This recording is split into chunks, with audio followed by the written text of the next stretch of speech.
Okay students, आज आप M2 कर रहे हैं। देखो M2 च क्या है, the line graph shows the number of visitors who came to UK for the different purpose. तो आज ਵਿੱਚ ਆਪਾਂ टास्क वन एकेडमी डील कर रहे हैं एंड एकेडमी ਵਿੱਚ ਜਿਹੜਾ टास्क ਹੈਗਾ ਉਹ ਹੈਗਾ line graph and line graph given क्या है, the line graph shows the number of visitors, number of visitors who came to UK for the different purpose. तो तीन पर्पस है जिन्हां ਲਈ ਲੋਕੀ यूके आए हैं। दिता गया है the line graph shows the number of visitors, overs का बाहरले तो कोई बाहरले विजिटर्स है हु केम टू यूके ਜਿਹੜੇ यूके आए हैं फॉर द डिफरेंट पर्पस।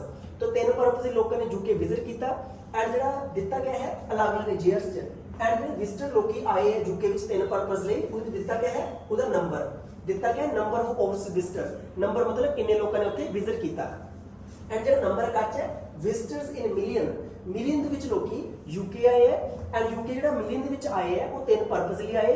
ਕਿਹੜੇ पर्पस ਲਈ ਕਿੰਨੇ ਮਿਲੀਅਨ ਲੋਕਾਂ ਨੇ यूके ट्रैवल ਕੀਤਾ। तो सब तो पहले देखो टास्क वन स्ट्रक्चर क्या है, स्ट्रक्चर तो पता ही है, स्ट्रक्चर है intro, overall, BP1 and BP2।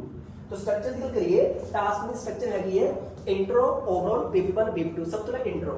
तो इंट्रो मतलब कुछ नहीं होता, टास्क वन इंट्रो मतलब होता जो स्टेटमेंट है उन्होंने ਆਪਾਂ ਦੁਆਰਾ ਲਿਖਣਾ ਆਪਣੇ ਸ਼ਬਦਾਂ 'ਚ, मतलब अपनी लैंग्वेज च। इंट्रो मतलब क्या होता, टास्क वन इंट्रो मतलब होता आप सिनोनिम यूज करके स्टेटमेंट द्वारा लिखना। देखो स्टेटमेंट है क्या, the line graph shows the number of visitors who came to UK for the different purpose। तो तीन पर्पस ਦੇ ਲੋਕਾਂ ਨੇ UK ट्रैवल ਕੀਤਾ, ਉਹਦਾ ਨੰਬਰ ਦਿੱਤਾ ਕਿੰਨੇ ਲੋਕਾਂ ਨੇ ट्रैवल ਕੀਤਾ ਕਿਹੜੇ पर्पस ਲਈ। ਸਭ ਤੋਂ ਪਹਿਲਾਂ इंट्रो मतलब ਹੁੰਦਾ जो स्टेटमेंट है ਉਹਨੂੰ ਆਪਾਂ ਦੁਆਰਾ ਲਿਖਣਾ सिनोनिम यूज करके। देखो ਜੇ मैं इंट्रो लिखने की लिखूंगा the line graph illustrates ਦੱਸਦਾ ਹੈ, ਕੀ ਦੱਸਦਾ ਹੈ। इंट्रो मतलब क्या ਹੁੰਦਾ, इंट्रो मतलब ਹੁੰਦਾ जो स्टेटमेंट है ਉਹਨੂੰ ਆਪਾਂ ਦੁਆਰਾ ਲਿਖਣਾ सिनोनिम यूज करके। सो मैं लिखा the line graph illustrates the, और क्या illustrate ਦੱਸਦਾ ਹੈ। illustrate मतलब क्या होता है ਦੱਸਦਾ है, क्या ਦੱਸਦਾ ਪਿਆ line graph, this the introduction. The line graph illustrates the, और की लिखा नंबर, मैं लिखता काउंट। इंट्रो मतलब क्या होता है शब्दां ਨੂੰ चेंज करना। So the line graph illustrates the count of, और लिखता of visitors, ऑफ विजिटर में क्या लिखता फॉरेनर्स, क्योंकि इंट्रो मतलब क्या होता है अपन शब्दां ਨੂੰ चेंज करना। तो मैं लिखा the line graph illustrates the count of the foreigners visiting the UK, visiting the UK।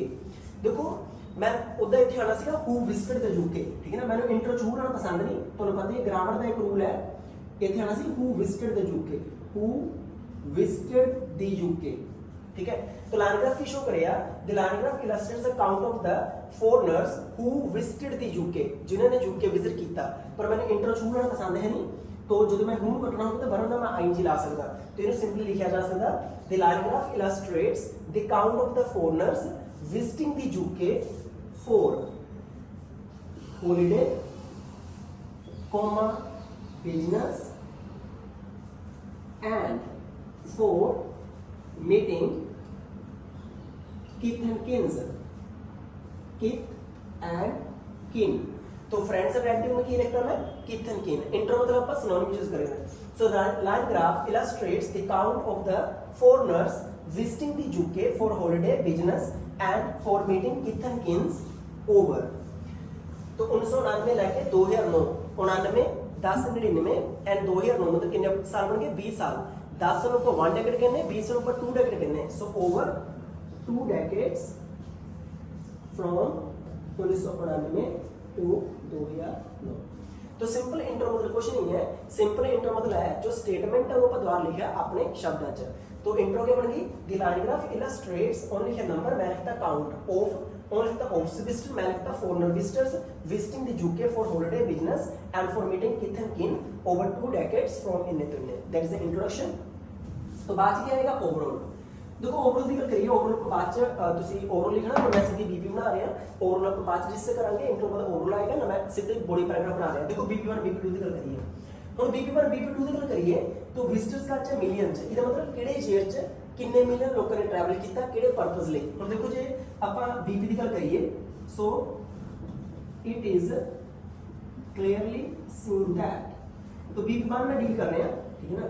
चाहे इन डिटेल्स कोई भी आप चूज कर लो, अगर it is clearly seen that नहीं लिखना तो इन डिटेल्स भी चूज कर सकते हैं आप, दोनों एक चीज यूज करनी। सो it is clearly seen that in 1999, जे 1999 की गल करिए तो मैं BP1 लिख रहा बॉडी पैराग्राफ 1, सीधा मैं पहला लिख रहा बॉडी पैराग्राफ 1। तो it is clearly seen that in 1999 की गल करिए, इन 1999 की गल करिए तो देखो आ केड़ा पर्पस है, दिस वन हॉलीडे। तो 1999 च हॉलीडे दी कितने लोगों ने ट्रैवल किया, ये 6 या 7 मतलब 6.5 मिलियन लोगों ने हॉलीडे लिए ट्रैवल किया जब यूके नु विजिट किया। जे मैं कहूंगा 6.5 1999 च 6.5 मिलियन लोगों ने ट्रैवल किया आ ई के केड़ा टेंस होंदा, पास्ट इंडेफिनिट, ठीक है ना। तो it is clearly seen that in 1999 6.5 million people. So in 1999 की गल करिए, इन 1999 6.5 मिलियन पीपल, अगर ये तो नहीं दिख रहे इधर लिख देंगे। So it is clearly seen that in 1999 की गल करिए 6.5 million people travelled to the UK, UK travel किया 1999 च 6.5 मिलियन लोगों ने ट्रैवल किया मतलब आ ई ए पास्ट इंडेफिनिट दूसरी फॉर्म लगेगी। In 1999 6.5 million people travel to the UK for spending their holiday, ठीक है। एंड देन जो एक लाइन बाद दूसरी लाइन स्टार्ट करनी तो क्या यूज करना, एंड देन केड़े-केड़े लिंक आप यूज कर सकते हैं, तो and then, but then, but after that, ठीक है ना, after that, तो ये लिंक आप यूज कर सकते हैं जो एक लाइन तो बाद दूसरी लाइन पर लिखनी है। तो मैं लिखा in 1999 6.5 million people travelled to UK, travel किया UK for spending the holiday, and then the number rose बढ़िया, अगर नंबर बढ़िया केड़ा टेंस है, बढ़िया आ लगा, आ ई ए पास्ट इंडेफिनिट, ठीक है ना।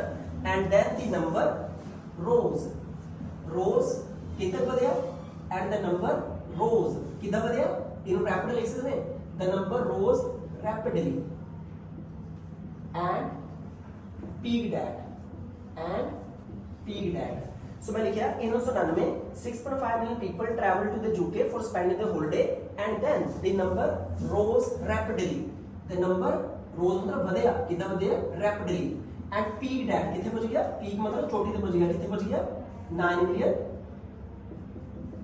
बट आफ्टर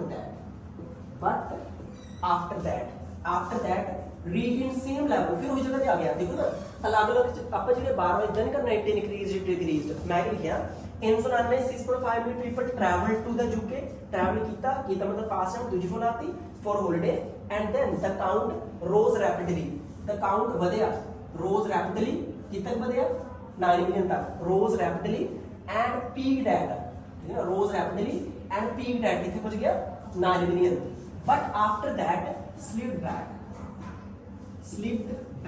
फिर बैक पे आ गया, फिर बैक पे हो गया, फिर बैक पे आया, कितने टेंस है, पास्ट इंडेफिनिट, आ ई ए past indefinite. But after that slipped back to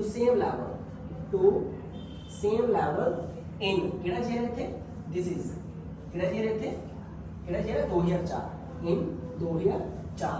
तो इन मैं कंजेस्टेड नहीं करांगा, तो इस देख लेना पर केड़ी चीज रेज करिए। तो अपन लिखिया इथों पर स्टार्ट किया, it is clearly seen that in 1999 6.5 million people travel to the UK for spending their holiday, and then the number rose rapidly and peaked at 9 million, but slipped back, ठीक है ना, to the same level in 2004, ठीक है ना। 2004 तक कितना हो गया, इतने पहुंच गया ना, स्लिप्ड बैक हो गया, केड़ा चेयर है 2004। फिर क्या हो गया, rise, so again there was rise, so again there was a rise up to, फिर राइज आ गया, ठीक है ना, जेता नहीं लिखना, ठीक है ना, इनो इधर लिख सकते हैं, again the number picked up, again this number picked up, फिर ऊपर चल गया, picked up and reached A high of, कितने पहुंच गया, reached a high of 9 million. अब ना दिस नंबर अगेन जाते लिख दोगे, अगेन देयर वाज राइज, फिर राइज आ गया, देयर वाज राइज, जेता नहीं लिखना तो क्या होया, again this number picked up, फिर ऊपर चल गया, picked up and reached A high of, कितने पहुंच गया, रीच्ड ए हाई ऑफ कितने पहुंच गया, अगेन 9 मिलियन। ठीक है ना। तो ये सेंटेंस जो सीखने हैं तो ये तो हो गया ਆਪਾਂ ਹੋਲਡੇ ਲਈ ਆਪਾਂ ਡਿਸ ਕੀਤਾ ਜੋ। तो ਹੋਲਡੇ ਲਈ ਆਪਾਂ ਜੋ ਡਿਸ ਕੀਤਾ ਤੁਸੀਂ ਕਾਪੀ ਤੇ ਉਹਨੂੰ ਦੇਖ ਲਿਆ ਹੋਣਾ। तो ਤੁਸੀਂ ਦਾ ਸਕਰੀਨਸ਼ਾਟ ਲੈ ਕੇ ਦੁਬਾਰਾ ਨੂੰ ਕਾਪੀ ਤੇ ਲਿਖ ਸਕਦੇ ਜੋ ਵੀ ਮੈਂ ਲਾਈਨਾਂ ਬਣਾਈਆਂ ਸੀਗੀਆਂ। तो ਸਿੰਪਲ ਜੀ ਮੈਂ ਚੀਜ਼ ਦੱਸੀ ਸੀਗੀ ਕਿ ਇੰਨੇ ਲੋਕਾਂ ਨੇ ਟਰੈਵਲ ਕੀਤਾ, ਇਹ ਨੰਬਰ ਵਧਿਆ, ਵਧਿਆ ਮਤਲਬ ਪਾਸਟ ਇੰਡੈਫਿਨਿਟ, ਇਟ ਰੋਜ਼ ਜਾਂ ਇਟ ਗ੍ਰਿਊ, ਠੀਕ ਹੈ ਨਾ। ਐਂਡ ਪੀਰੀਅਡ ਕਿੱਥੇ ਪਹੁੰਚ ਗਿਆ, ਇੱਥੇ ਪਹੁੰਚ ਗਿਆ, ਪੀਰੀਅਡ ਇਨ, ठीक है ना। But after that it slid back, फिर बैक पे आ गया, इट स्लिड बैक हो गया, अगेन देयर वाज राइज, फिर राइज आ गया, ठीक है ना। इसदी सेकंड ਦੀ ਗੱਲ ਕਰੀਏ तो ये ਸੀਗਾ ਹੋਲਡੇ ਲਈ ਜੋ ਆਪਾਂ ਡਿਸਕਸ ਕਰ ਲਿਆ। ਹੁਣ ਆਪਾਂ ਕਾਹਦੀ ਗੱਲ ਕਰਨੀ ਹੈ, ਬਿਜ਼ਨਸ ਦੀ। ਆਹ ਕੋਣਾ ਬਿਜ਼ਨਸ। ਹੁਣ ਬਿਜ਼ਨਸ ਲਈ ਕਿੰਨੇ ਲੋਕਾਂ ਨੇ ਟਰੈਵਲ ਕੀਤਾ, ਉਸ ਨਾਲ ਵਿੱਚ ਕਿੰਨੇ ਲੋਕਾਂ ਨੇ ਟਰੈਵਲ ਕੀਤਾ, 5 ਮਿਲੀਅਨ ਲੋਕਾਂ ਨੇ ਯੂਕੇ ਨੂੰ ਵਿਜ਼ਿਟ ਕੀਤਾ ਬਿਜ਼ਨਸ ਲਈ, ਠੀਕ ਹੈ ਨਾ। ਸੋ ਮੀਨ ਬਾਈ 5 million people, 5 million people visited the UK visit किया कादली for business purpose, ठीक है ना। तो 5 million लोगों ने विजिट किया मतलब past indefinite आ लगा जिससे लगी बहुत ही दूसरी फॉर्म। तो 5 million people visited the UK for business, फिर क्या हुआ, अब देखो पहले से 5, फिर क्या हो गया 4, मतलब द काउंट कितना डिक्लाइन हो गया, 1 मिलियन घट गया, ठीक है ना। दिस नंबर डिक्लाइन घटिया बाय का कितना घटिया, this number decline by 1 million in next कितने जी। अच्छा इतने पर जीएल भी लिखना सीगा, जो पर लिखा सीगा कि this the count rose rapidly, ठीक है ना। एंड पीरियड 9 मिलियन बाय जेड़ा जीएल सीगा जो भी इथे जीरो होएगा इथे मैच करना, ठीक है ना। इधर मैं लिखा mean by 5 million people visited the UK for business, this number जो डिक्लाइन बाय 1 मिलियन इन जो भी थे किने जे नेक्स्ट इन जे क्या है डिक्लाइन हो गया। अगेन जे तुसी स्टडी राइज करना स्टडी लिख दो, again there was a study rise, फिर तुसी कहोगे स्टडी राइज देखा गया किथे पहुंच गया बिफोर फॉलिंग डाउन। तो मेन जो आज का पर्पस फेस की सीगा ਤੁਹਾਨੂੰ ਸਮਝਾਉਣ ਦਾ ਕਿ ਆਪਾਂ ਜਿਹੜਾ ਟੈਂਸਾਂ ਦਾ ਧਿਆਨ ਰੱਖਣਾ, ਠੀਕ ਹੈ ਨਾ। तो ओवरऑल ਵਿੱਚ ਗੱਲ ਕਰਾਂਗੇ ਇਹਦੀ ਚੌਥੀ ਵਿੱਚ ਜਿਹੜਾ ਜੋ ਵੀ ਤੁਸੀਂ ਕਹੋਗੇ ਕੰਟੀਨਿਊਸ ਰਾਈਜ਼ ਦੇਖਿਆ ਗਿਆ ਉਹ ਬਾਅਦ ਦੀ ਗੱਲ ਹੈ। तो ओवरऑल ਆਪਾਂ ਕੀ ਇਸ ਵਿੱਚ ਡਿਸਕਸ ਕੀਤਾ ਜੇ ओवरऑल ਵਿੱਚ ਆਪਾਂ ਦੇਖੀਏ तो जो ਤੁਸੀਂ ओवरऑल ਲਿਖੋਗੇ ਉਸ ਤੇ ਹੀ ਲਿਖੋਗੇ। आप देखो इथों स्टार्ट होया ऊपर गया, होल्डे वाला इथों स्टार्ट होया ऊपर गया, आ भी इथों स्टार्ट होया ऊपर गया, आ भी स्टार्ट होया ऊपर गया, मतलब ओवरऑल ਤੁਸੀਂ ਲਿਖ ਸਕਦੇ ਕਿ ਤਿੰਨਾਂ ਵਿੱਚ ਜਿਹੜੇ ਤਿੰਨੇ ਰੀਜ਼ਨ ਲਈ ਲੋਕੀ ਗਏ ਸੀਗੇ ਉਹਨਾਂ ਵਿੱਚ ਰਾਈਜ਼ ਦੇਖਿਆ ਗਿਆ, ਉਹ ਤੋਂ ਬਾਅਦ ਦੀ ਗੱਲ ਹੈ। ਜੋ ਮੇਨ ਚੀਜ਼ ਆਪਾਂ ਲਾਈਨ ਆਫ ਜਿਹੜੀ ਸਮਝਣੀ ਹੈ ਉਹ ਇਹ ਹੈ, ਮੇਨ ਚੀਜ਼ ਇਹੀ ਹੈ ਇੰਨੇ ਲੋਕਾਂ ਨੇ ਟਰੈਵਲ ਕੀਤਾ, ਮੰਨ ਲਓ ਹੈਗਾ 50,000 ਲੋਕਾਂ ਨੇ ਟਰੈਵਲ ਕੀਤਾ मतलब मान लीजिए 1990 च 50,000 लोगों ने ट्रैवल किया मतलब पास्ट इंडेफिनिट दूजी फॉर्म, ठीक है ना। तो क्या है ना 50,000 पीपल ट्रैवल्ड टू यूके, दूजी फॉर्म लानी है, ए काउंट बढ़ेगा, ठीक है ना। ठीक है ना, दिस नंबर ग्रू या रोज, ठीक है ना, ए नंबर बढ़ेगा, ठीक है ना। फिर जो कहोगे देन जे आप कहिए कि चलो स्टैग्नेशन देखी गई, देयर वाज ए स्टैग्नेशन या इट रिमेन्ड अनचेंज्ड। तो मैं काफी वीडियो ਵਿੱਚ ऑलरेडी पा दी है जिस मैं टास्क वाले बहुत सारे सोल्व करके ਤੁਹਾਨੂੰ ਦੱਸੇ हैं। ਵੱਧ ਤੋਂ ਵੱਧ ਵੀਡੀਓਜ਼ ਵਾਚ ਕਰੋ, ਫਰੈਂਡਸ ਨਾਲ ਸ਼ੇਅਰ ਕਰੋ, ਜੋ ਮੈਂ ਤੁਹਾਨੂੰ ਇਨਫੋਰਮੇਸ਼ਨ ਦੇ ਰਿਹਾ ਉਹ ਕਾਫੀ ਵੈਲਿਊਬਲ ਹੈ, ਤੁਹਾਨੂੰ ਕੋਈ ਵੀ ਇਦਾਂ ਨਹੀਂ ਦੱਸੇਗਾ ਫ੍ਰੀ ਆਫ ਕੋਸਟ। तो आप वीडियो ਨੂੰ ਲਾਈਕ ਕਰੋ, ਸ਼ੇਅਰ ਕਰੋ ਫਰੈਂਡਸ ਨਾਲ। ਐਂਡ ਜੋ ਮੈਂ ਦੱਸ ਰਿਹਾ ਕਿ ਪਾਸਟ ਇੰਡੈਫਿਨਿਟ ਟੈਂਸ ਦੀ ਕੀ ਮਹੱਤਤਾ ਹੈ, ਟਾਸਕ 1 ਇਹਨੂੰ ਐਨ ਚੰਗੀ ਤਰ੍ਹਾਂ ਸੈੱਟ ਕਰੋ। ਅਗੇਨ ਥੋੜਾ ਮੈਂ ਤੁਹਾਨੂੰ ਦੱਸ ਦਿੰਦਾ ਐਕਟਿਵ ਸੈਂਸ ਕੀ ਹੈ। ਐਕਟਿਵ ਸੈਂਸ ਹੈਗਾ 6 ਮਿਲੀਅਨ ਲੋਕਾਂ ਨੇ 6 ਮਿਲੀਅਨ ਲੋਕਾਂ ਨੇ यूके ट्रैवल किया, ठीक है ना। तो 6 million people travelled to UK, past indefinite active sense है। पर जे पूरे यूके 6 मिलियन लोगों को ट्रैवल किया गया दो वाल के, तो ये मेरा ऑलरेडी मैं पैसे वीडियो पाई है चंगी तरह वॉच करो। चलो मैं एक्सटेंड नहीं करांगा, जो आप डिस्कस करना सी मेन चीज़ों डिस्कस कर लिया कि पास्ट इंडेफिनिट टेंस इन्ने लोगों ने ट्रैवल किया, ए नंबर बढ़िया ए नंबर घटिया, ये सारा पास्ट इंडेफिनिट है। फिर जे कहोगे जिदा इट इनक्रीज्ड है, जे तुम दूजी बार इट इनक्रीज्ड नहीं लिखना तो क्या लिखना राइज वाज सीन, ये पैसिव है। इट इंक्रीज की जगह लिखना rise was scene, it decrease की जगह लिखना डिक्लाइन वाज सीन, ये पैसिव है।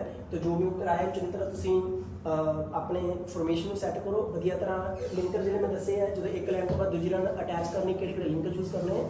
Thank you.